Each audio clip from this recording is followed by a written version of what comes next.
We have brands that have like 20 tests like that going at a given time. Like every ad, every email campaign about like a sale. Should I drop you on the sale page, the collection page, the home page?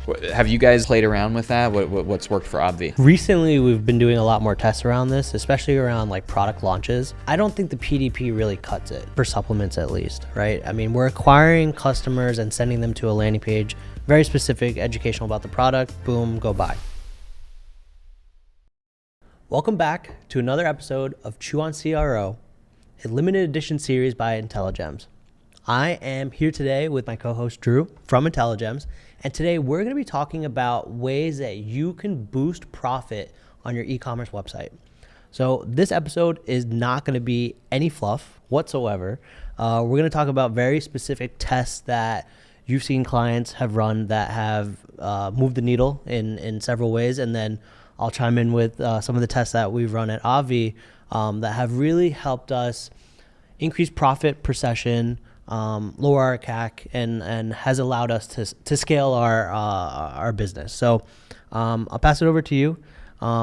First things first, right? There's so many misconceptions around CRO, and we've talked about it briefly, but just for those who haven't seen the previous episodes, give us a little bit of background on CRO and what it truly means and how to really master that. Yeah, so I'll keep it brief because the goal here is to be the most tactical A/B test episode that we've done so far. But I do want to talk about CRO and why just conversion rate is a bit of a dumb metric. At Intelligems, we always say profit per visitor. Like, you are paying to drive that traffic to the site. The question isn't how do you get them to convert, it's how do you extract the maximum profit from them. So, when we think about what tests do I run, where should I start? There's basically three main levers you can pull. You can boost conversion rate. Great. You're going to get more orders. All else equal, that is a good thing. You get more customers through the door. 2, you can boost the AOV. That is powerful, and I'm going to flash up a visual here that my friend Harry from D2C Pages made. When you boost the AOV, you get more people to put more stuff in the basket.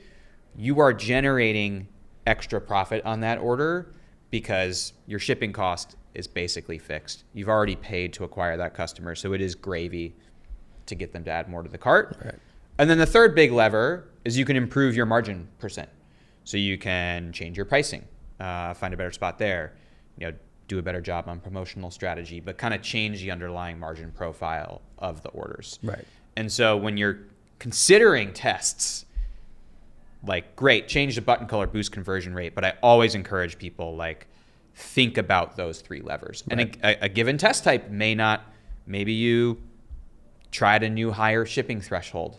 Conversion's going to go down, but AOV is going to go up and your margin percent is going to grow up. So you need to look at these holistically and think about profit optimization rather than just conversion rate optimization. Right. I think even one of the bigger mistakes is maybe focusing too much on these core pillars and not on the end result of being profit per session, right? Because you can increase your conversion rate. You can triple it if you wanted to. Yeah. But you can give away stuff for free. Exactly. And have 100% right? conversion rate. And so profit will obviously kind of suffer for that. So being able to kind of pull these levers, but really looking at the metrics that matter, I think we want to kind of double down on that for the viewers and listeners.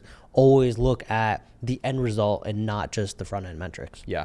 So what we want to do today is basically give the viewers and the listeners a bunch of test ideas. So let's get super tactical. And we talked about offer testing in our last episode. A couple episodes we talked about how when you're building a test roadmap, think top down about your business. Think about your goals. So go do that.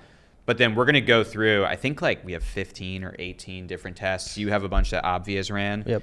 And talk about why the brand ran this, why the agency ran it, what the hypothesis was. And the goal is not that you're going to go copy and paste this exactly, but you can get a bunch of inspiration and go build your own testing roadmap. Because the clock is ticking towards Black Friday. So go make the gains now. Love it. And then, you'll reap the harvest in Q4. Amazing. All right, let's kick it off. Cool. All right. So, I'm going to try to keep us organized here and think through tests along those boost conversion rate, boost AOV, and boost margin percent. We talked a lot about offer testing with Dave in the last episode. I would definitely recommend checking it out. a lot of that was around AOV boosting and margin boosting. So today, as we get tactical, I think we're mostly going to focus on boosting conversion rate. That's like easier to see in a lot of cases. I'm going to go through tests. A lot of these have been submitted by our agency partners. Like, Nice. shout out to them. If you come to the Intelligems website, you will find the partnership page and be able to sort through a bunch of agencies who are awesome. Feel free to reach out if you need recommendations. So we talked about why AOV is important. Let's get into conversion boosting tests. So like, first type of test here, de-risking. So like, you have a customer, you've convinced them to come to your site and click on an ad. They're on the PDP. Now you have to convince them to buy. And it's like, do I want to try this? So how do you make the customer feel great about this purchase? A couple different examples here. So both of these are from one of our partners, Bing Bros, and Garden Street Gin Club is the first. Like, it's a gin subscription business. Try a new gin every month. They found, as they did customer research, that customers like weren't buying because they were afraid about cancellation and being charged extra. They were afraid about like stuff would break and it would be difficult to return. So a simple change here of highlighting those customer concerns and being like, it is very easy to cancel. It is very easy to return. 15% boost in conversion rate on this PDP. Like, just highlighting those, easing those customer concerns, boom, great impact. So for tests like that, I know there's like different sets of hierarchy for like your product page or landing page, right? Where do you think people should be testing this type of messaging in regards to where it is on like these pages? Yeah, I mean, I think it's going to vary, and this is why this isn't like copy and paste. So one of the topics that we'll talk about is like, you should start resonating with customers from the homepage. I do think risk reversal should come further down funnel. Like, get the customer interested, get them excited about the value proposition that you're offering. But then at that moment of purchase, you're getting cold feet. That's where you probably want to highlight it. So like, you often see just above the buy box, or this example we looked at was just below the buy box, right. Potentially in the cart. You don't want to clutter your cart that much. So that's worth testing. And then also on the checkout page, are there, hey, we're trusted, it's free returns, right. It's verifiable.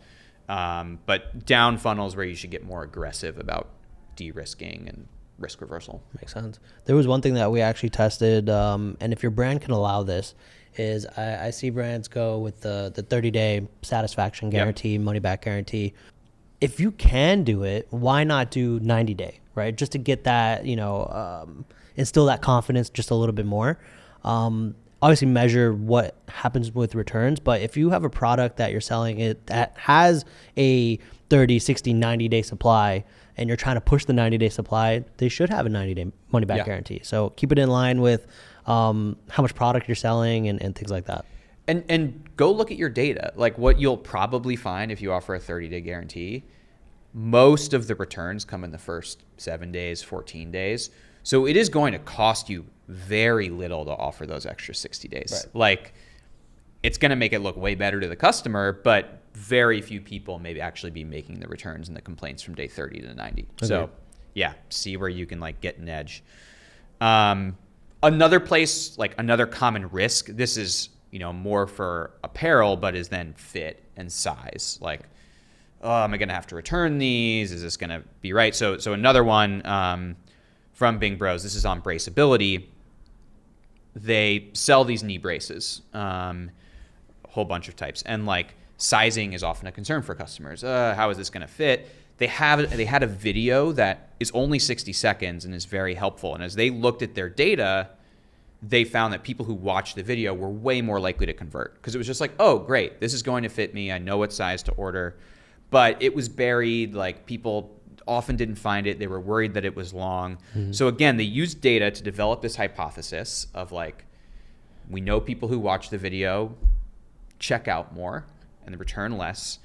How can we get more people to watch it? So in this case, they moved it below the buy button, but like the top thing on the PDP below the buy box. And they found that more people watched it. They mentioned the time. They mentioned in this highlight that it's only 60 seconds. And so this actually increased both AOV and conversion rate. So generated like a 12% improvement to profit per visitor. Love that. That's huge. Have you guys done any like risk reversal stuff, the guarantees with Yeah. Obvi? No, so like right below our buy box, you do have the call outs, right? The USPs. So like, X amount of customer reviews, X amount of customers worldwide, 90-day satisfaction guarantee.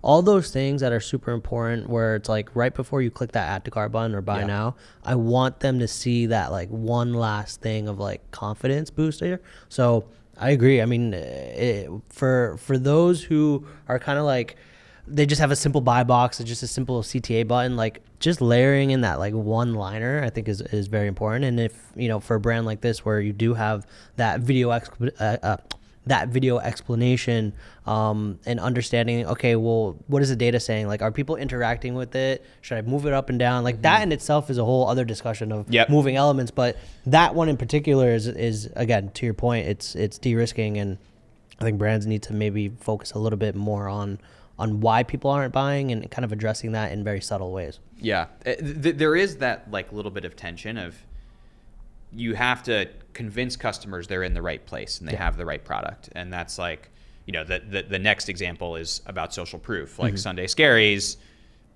they were playing around with different forms of social proof. So should like we have a customer quote at the top of the collection page?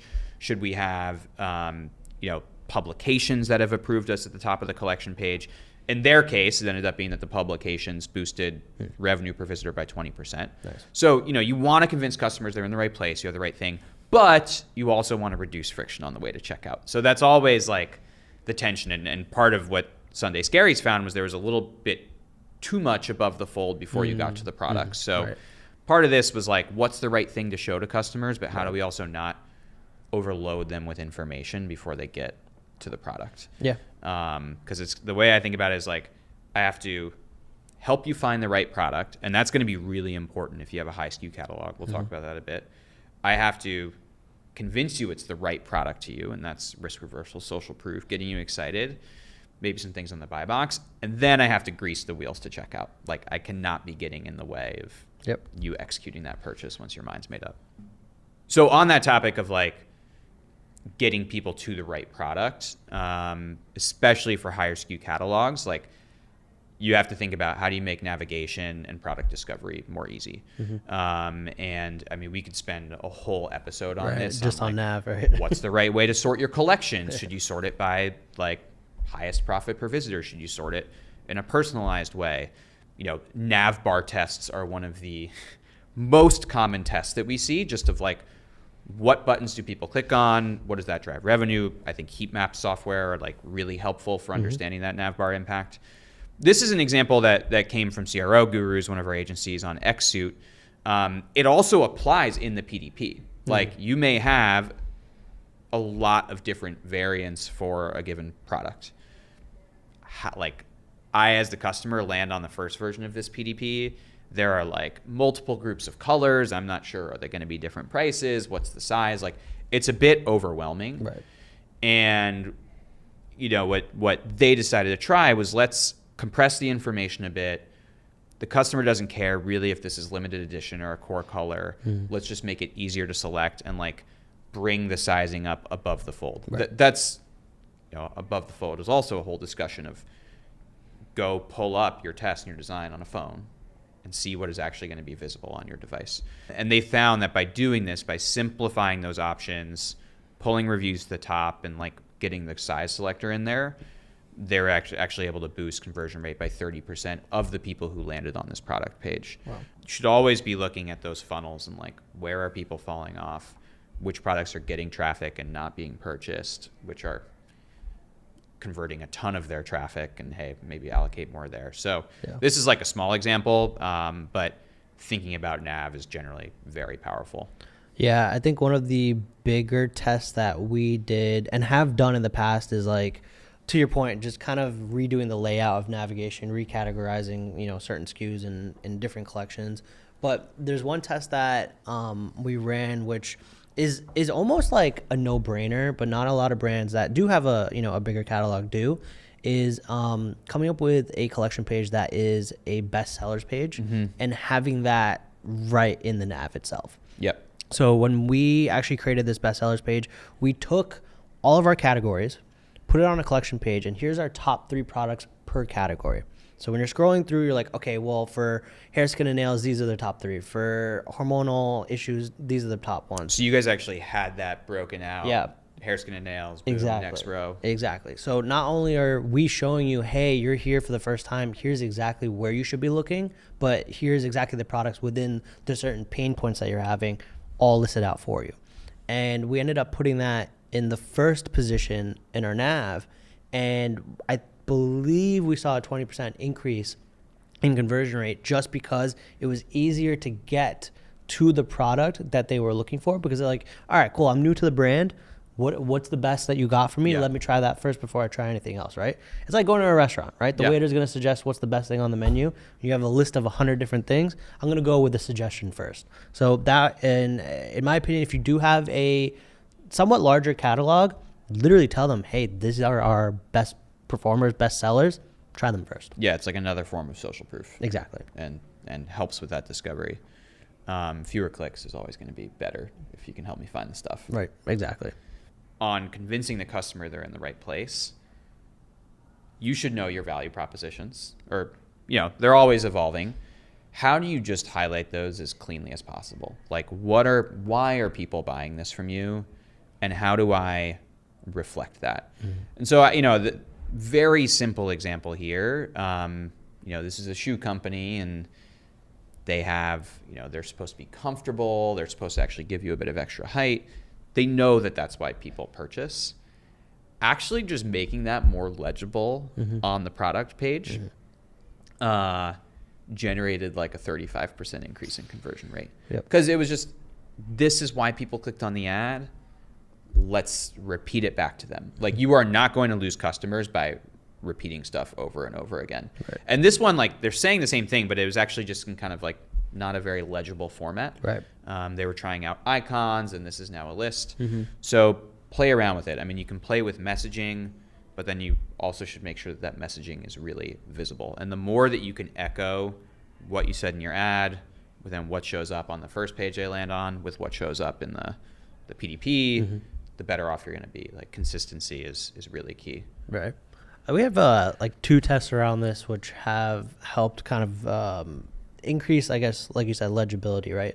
So Ankit, who's pretty much designing everything for the brand, loves icons, right? So whether it comes to your benefits or even ingredients, right? Just having very easy to skim through. It reduces the friction, right? Yeah. Because if you're kind of going through a page and you're just like word after word after word, just so much text, it just becomes like too much, right? So if I'm kind of looking for something on a page and I'm skimming through and I'm seeing the benefit icons and, okay, cool, I understand what's going on, versus like just reading, way better, way less friction.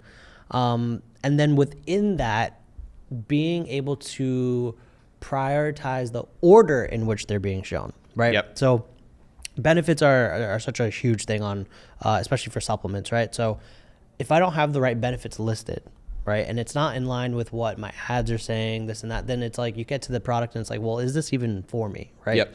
And so shout out to Dylan Ander for this tip, which was send a survey out to your customers. One of the questions being having all the benefits in this question, be like, okay, prioritize what is your most important, rank them. right? Rank them. And so we realized that certain people cared about certain benefits over others, and we reordered that on the landing page itself, and we saw like a 5 to 10% lift there.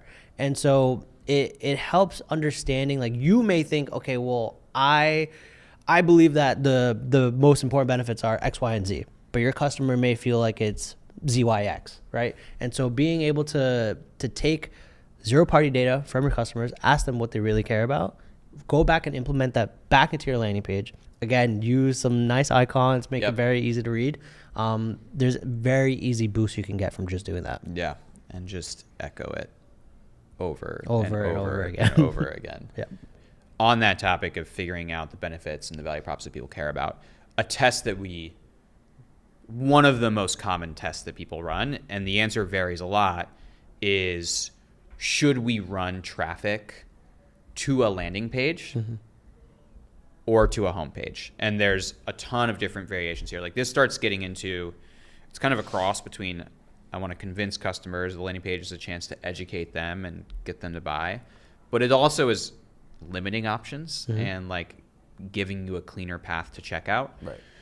We've seen totally different answers here. One of our brands, Serene Herbs, like they actually ran a test recently, driving traffic to the landing page, conversion rate dropped, but the AOV was way better on the landing page because I was driving you to a specific bundle and a package. You were bought in on the ingredients and the value proposition. And so the profit of the traffic coming from the landing page was better.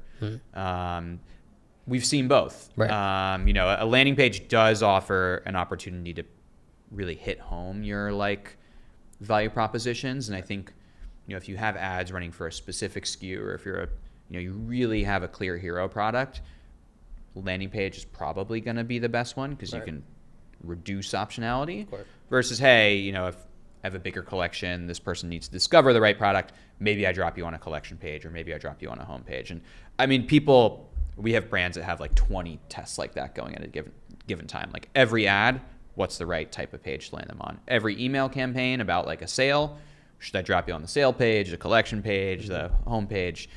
Have you guys like played around with that? What's worked for Obvi? Yeah, recently we've been doing a lot more tests around this, especially around like product launches. I don't think the PDP really cuts it for supplements at least, right? I mean, we're acquiring customers and sending them to a landing page, very specific, educational about the product, boom, go buy.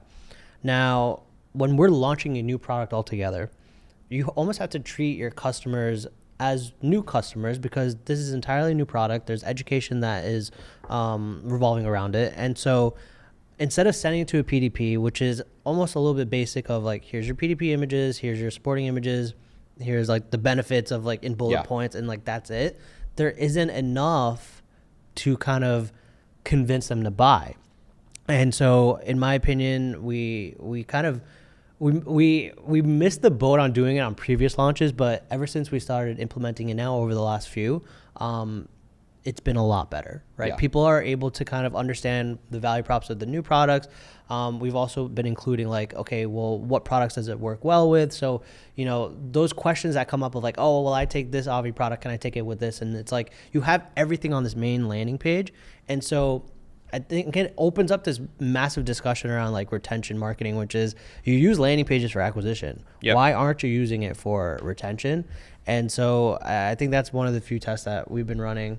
And then another test, which is kind of similar, which you mentioned is like, do we send people to our homepage or we send it to the landing page?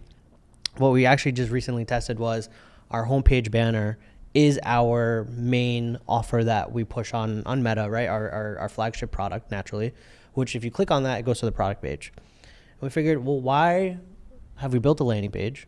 If the whole point of it was to convert better, right? And so we said, you know what, let's test the traffic that goes to the homepage, clicks on the main banner, and sends them to the landing page. And that had a 20% bump. And it's all these things that are just like no-brainers, but it feels against the grain because it's like, oh, well, landing pages are supposed to be like isolated. But you can leverage it for any part of the funnel, and it could happen for acquisition and retention at the same time. So just something to think about. Again, let's go back to our linear funnel. I'm like, getting you in front of the right product as the customer. I'm convincing you're in the right place, and then I'm like making it easy to check out. That path is probably going to be different for different customer types. And that's where like personalization comes into play. So, you know, we just released a whole feature set around this, but it may be like when you run tests, okay, great, group C on average performed the best. If you have the traffic to do it, you know, if you're doing 8 figures a year in revenue, start to dig in and understand, hey, people coming from cold campaigns, what worked best for them? What value propositions worked well there? People, you know, coming from Klaviyo campaigns who are returning, what worked best from them? And you can start not just testing, but saying, hey, if you click from this email, I'm actually going to show you a different offer in the banner. I'm going to show you a different version of the page because I learned that worked for you in the test versus people coming organically through, you know, Google on desktop It's going to be video heavy. It's going to be educational heavy because I know you have the real estate and that's what I saw work from the test. So it's like, as you test, the funnels are going to be complex and you need to track this. Start to think about what works best for each funnel. It's not just like a one size fits all solution. Testing is better than not testing, but like if you really want to lock in those wins, start to figure out sub-segment personalization. Yeah. I think these cover a lot of what we have gone, these couple examples, but another way to think about tests is actually, you're going to get the urge to do a redesign and build new pages every couple of years. Like, I feel like that's just inner nature of like, oh, the site looks old, like we have to refresh it. Use tests to go like iterate through new page designs. Do not go build an entire new website at once and roll it out.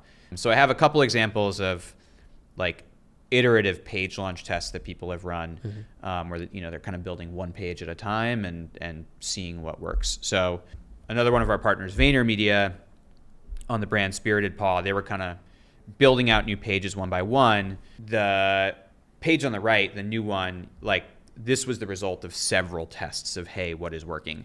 Going from the old version to the new, 30% higher conversion rate and 35% higher revenue per visitor. Also now having actual subscription revenue, which wasn't in place beforehand. Yeah. So like a couple things I'll call out here that they were focused on: clear value props, like icons that very clearly call out the health benefits from your dog. A more compact buy box. It is like more clear where I order. There are more options here. Like this is actually much more information dense, but it's a clear like buy here, choose how much, here are your options. They've added reviews, which were not in version 1, like back to social proof.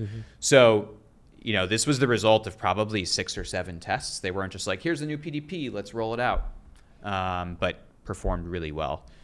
Another one from Vayner, this is with Possible. Tried out a bunch of different homepages, all designed in Replo. I mean, like there's no excuse not to be testing a bunch of different versions now because it's so easy to build up different pages. In this case, they redesigned the homepage. After a bunch of iterations, they've been seeing like almost 50% higher revenue per visitor from traffic that lands on the homepage. A couple of the things that they tried along the way, number one, like much more clear navigation here. In the old version, very hard to see the menu bar. Right. All I can do is click menu or click on the header. Here, I still have a menu, but my options are shop, about us, and whole food performance. So like, what's the value proposition here? So it's just clear as the customer, here's my paths in. Right. They're highlighting the offer. Like if we're going to give 20% away to new customers, you should mention that. Like take credit for discounts that you're giving to customers. They're also showing more of the product range here. And so they added a carousel. So like we're just looking at a static image here, but it rotates through different products, different value propositions. So like even without leaving the page, I now have a sense of what I may purchase from here. Right. You can't copy and paste this to your brand, but think about those principles, like giving people options, giving them different paths to go find the right product and convince themselves. Right. And then the last one, this one was actually interesting from a personalization perspective. This is Laird Superfoods, testing 2 very different versions of the homepage. So first, purely video based, like one big headline, more energy, less stress. That is what you are going to get from these products. Second homepage, a lot more detailed. High performance superfoods that taste delicious, deliver sustained energy. I can shop from there. I'm getting tabs on an education center. Like why are these ingredients good for me? What are the value propositions? They mitigated their risk by testing this before rolling it out. What was really interesting was that the new design, this much more information rich one, performed way better for returning customers. But new visitors, cold traffic, actually preferred the more video, one big value proposition. Like that's what worked best for them. So we can put stories on top of that. Like the one that I will is, and I would encourage, you never know the exact truth of an A/B test, but like you should come up with a story that you buy because that's going to help you inform your roadmap. Like as a returning customer, I want to get deeper into this. I want to like improve my whole diet. So give me more detail, give me more options. Whereas if I'm fresh to this brand, it's like, hey, tell me what you're about, like why this would work for me. This is why you like roll things out iteratively, is you find insights like that, and they would have lost new customer acquisition had they just rolled it out. I mean, we had something similar where Unke really wanted to change the PDP design. Yeah. Just because he hated the way it looked. And again, this is brand versus performance, but I asked him, I was like, okay, let's at least have a hypothesis here, right? Why do you hate it? Don't tell me because it looks ugly, but what are the specific things that are missing, right? And so we went through it and we realized, okay, well, above the fold, we were missing like key elements, like, you know, just benefits, like very quickly, so that you can kind of go through without having to scroll far. You can understand what the product is. Yep. And so when you had the old product page, is that you had to scroll like maybe 3 or 4 times before you got to like the accordion, where it was like product benefits, ingredients, delivery, all the information, right? But what we did was he redesigned it so that when you're above the fold, you can toggle between benefits, ingredients, how to take it, et cetera, et cetera. Oh, cool. And he made it just look cleaner, right, from a UX or UI perspective. But then A/B testing it, which was really, really interesting, is that we thought there would be a massive lift. There wasn't that big of a lift. It was like maybe less than 10%, like maybe 5%. And so for those tests where it's like if it just barely moved the needle, like we don't have statistic significance around it. It's like, okay, well, at this point, it's your preference, right? It's like, does this just objectively look better? Is it not hurting performance? All right, cool, roll it out. Yeah. But that's all you need to understand is if it's not hurting performance, then you're good to go. What I always tell people is like, choose the one you can grow into more if it's a tie. Like, he would probably feel way more comfortable designing improvements to that new template. Right. Or like, in a price test, we often see, hey, $80 or $100 kind of nets out evenly on profit. Right. One on like the boosting conversion rate side, consistency in how you highlight pricing and discounts, and thinking through without actually changing the pricing amount, how psychologically you can like get customers to feel like they're getting a good deal. Obviously, Intelligems, like we have a lot of expertise in actually changing the price and the discounts, and like we can talk about that. We have talked about that for whole episodes. But thinking about how you present the price, like I love a deal. I'm usually trying to make sure that I'm getting something good on the site. So Beards and Daisies, this is a UK-based brand for plants. They've done a ton of thinking around this, and I just have a couple interesting examples to show how powerful this could be. So, you know, they have a really wide variety of SKUs, and inventory of plants is like kind of tricky. So they're always discounting some to try to move inventory. Different things are going to be highlighted at a given point. So there's always some that are marked down on the site. Just changing how they show this to customers on the collection page, because it's also a very collection, like browsing oriented shopping experience. The badge, where we tried a top right that looks like a sticker versus then bottom and top banners that are more like in there, ended up producing higher AOV, higher units per order. So people are actually like buying more things, and netted out to like 18% higher profit per visitor. Now this one, like, again, I could tell you a story around this. People just have to test it. Like in a very browsing based environment, I find that the sticker breaks up my eyes less. Like I'm more encouraged to keep scrolling. It also makes it seem temporary. Right. Like as a customer, if a discount seems permanent, I just write it off. I'm like, okay, well, so I can always get it. This just costs $22. Like, whereas something about the sticker and how you present it, sometimes it's turning the prices red is like another thing that we've seen, can make it feel like, hey, I should buy now because this discount's not going to be around forever. You know, there's countdown timers, which are like definitely a gray area of false advertising, depending, like you should actually make sure you're offering a discount. So there's all kinds of ways to create urgency around, I should buy now. Right. The other thing that they did, which was kind of fun, was we tested rounding prices. So this one actually, like, you know, the prices were changing a bit, but it was from flat prices like we see here with the old sticker style, to rounding them to the nearest 99, rounding them to the nearest 95 cents. So that's like charm pricing would be the term for it. It's been around for a while because it works. Like 25% better results when we started doing the 99 cent. And that's like, we had a Sheets brand, Sheets and Giggles, also test this. He had always run at 99 cents, and he moved to like flat dollar amounts. absolutely got crushed in the first day, like 15% drop to conversion rate from, these are $200 products. Yeah.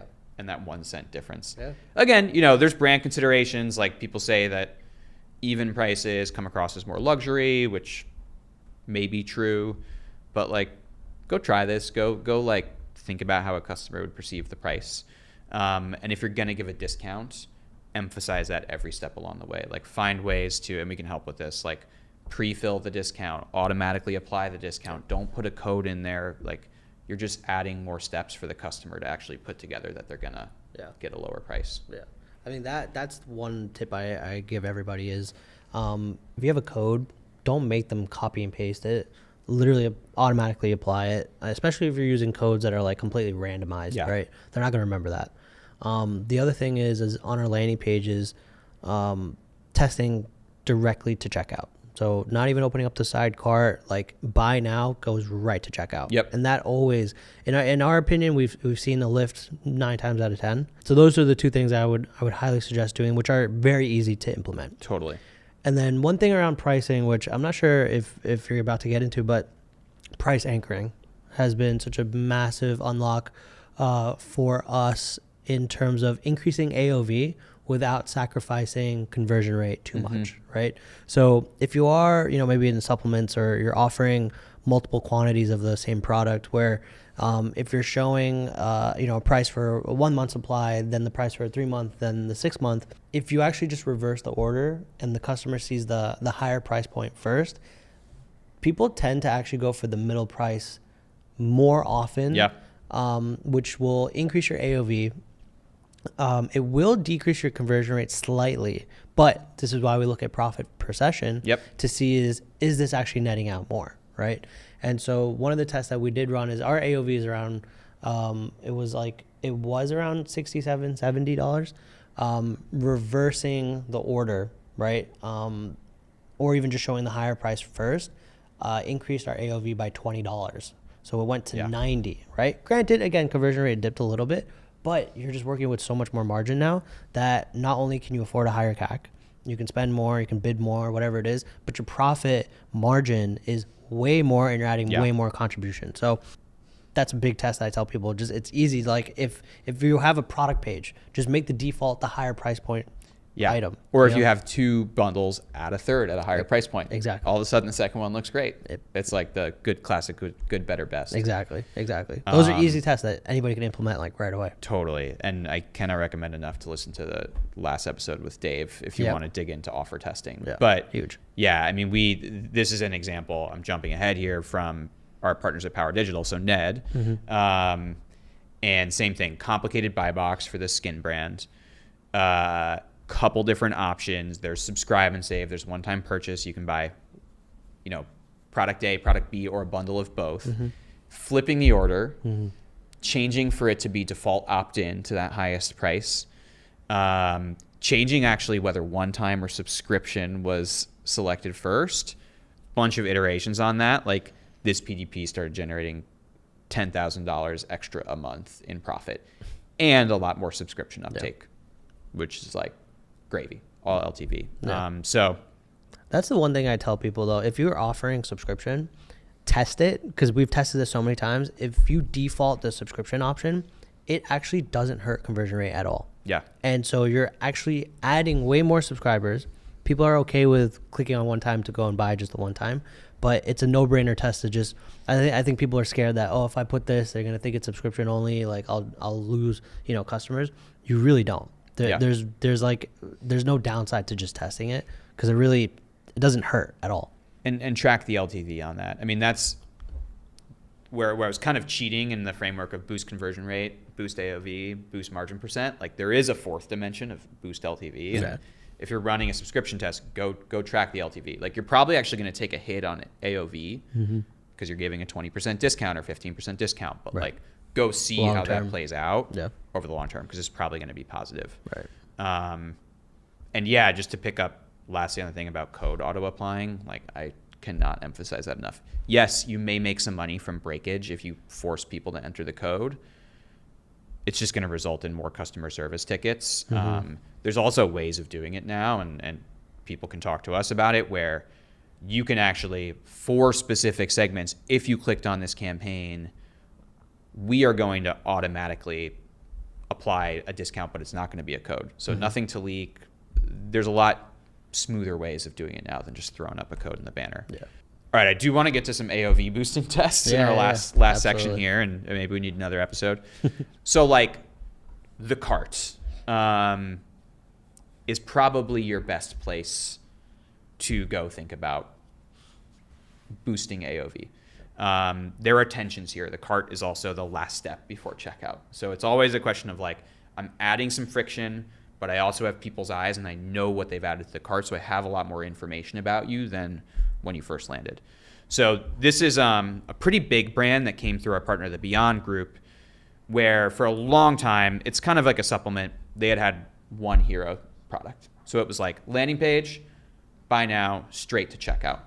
They now have add-ons and upsells and a broader product catalog. So they're trying to figure out how do we boost AOV, get more stuff in this box. And so the way that they approached it was actually taking a subsegment of traffic and rather than sending them directly to checkout, putting them in a couple different side cart variants. And so, we'll show a couple examples of what they tested. What ended up working really well was like having multiple upsell options. So, hey, you bought that core product. Here's a couple different add-ons to choose from. And here's why people use it. Like, do you want to sweeten this? Do you want to make it smoother? They also made the checkout button really clear. Like, in the old example, the checkout button's kind of like white on black. Here, hey, red and purple for the shop pay. Boom, like click through. They also gamified it a bit. So had, hey, you're X dollars away from free shipping, add it. Again, there's clarity of expectation. You are or you are not going to get free shipping when you go to checkout. Right. And I'm convincing you to buy more. So when we isolated like people who added stuff to carts, this winning cart versus our original variant like was boosting revenue per visitor by 50%. Like we were just convincing people to add things to the cart that they never had before. Right. And so then after they kind of dialed in, all right, here's like the side cart variant that we feel best about. They actually tested sending people straight to checkout versus putting them to the side cart first. And they had always gone straight to checkout.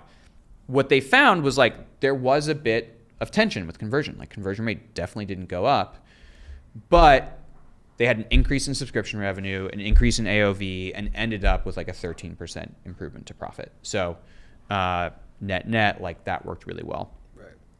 Another example, like to think about AOV boosting is quantity selectors. And like, how do I encourage you to buy more of this thing?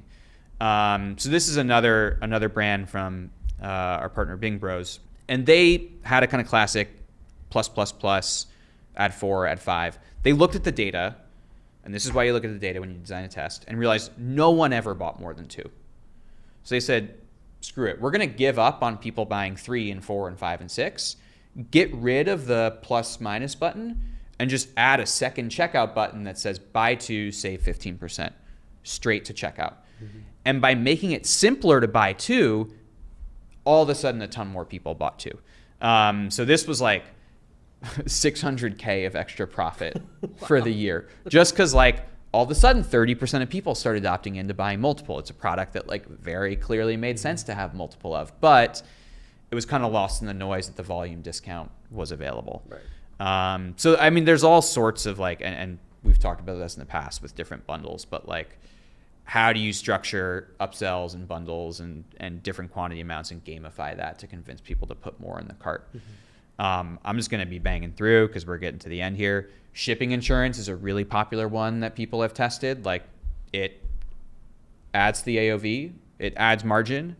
There's all sorts of configurations, and depending on the audience, depending on the product, you may find a different answer. So we've helped people auto add it. We've helped people have an opt-in. We've helped people offer it versus not offer it, test with the price.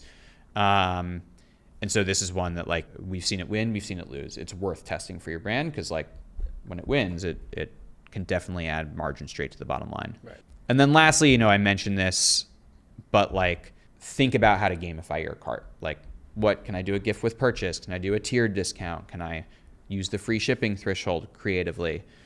This is an example from Momofuku. I mean, they have lots of different tiered offers that they've played with and even segment it by different customer types. And there's like a whole case study on this in our website, where VIPs will have different offers available than cold traffic. It just reliably convinces people to spend more, gets more stuff in the box, and improves the margin as a result. So we have a bunch of tools and ideas around this that we're happy to brainstorm. I mean, I know you guys have played around with this a bunch. I mean, our cart, like here, there's a big issue I see when people have like the gamified cart where it's like, okay, get to X threshold. You should really strategize what the upsells are to make it super easy for them to hit it. Don't make people do math. Exactly. It's like if you have $15 to go, give me a $17 product in the cart. That's it. Boom, don't try to sell them like I just made money. Yeah, exactly. Like, don't try to sell them a $50 product because one, it involves way more education. If I know that my threshold is 65, okay, and my most commonly added to cart product is $40, and I need to get $25 more in there, I'm putting in a $30 product. I'm not putting in $60 product, this and that. So just be mindful. Like, go through it as if you're the consumer and just be like, does this make sense?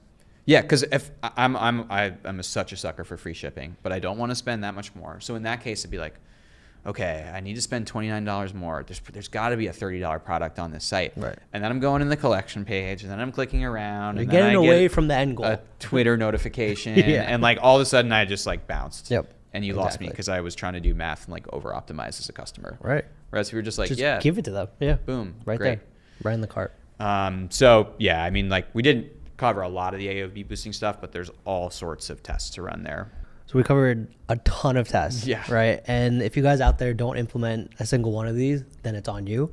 But a lot of these tests that are kind of mentioned throughout this episode, you don't really need developers to kind of go and do this. You can literally do this with the platform, right? Yeah. With Intelligems. There isn't, a barrier to entry on this kind of stuff. And if you're always worried about how do I scale my ad account? How do I get CACs to decrease? Like this is the answer to all of that, right? Given that we kind of went through so many different tests, I'm curious, what is the one that you are most excited about and you would tell viewers and listeners like, hey, immediately after closing this episode, go and implement right now? Oh man.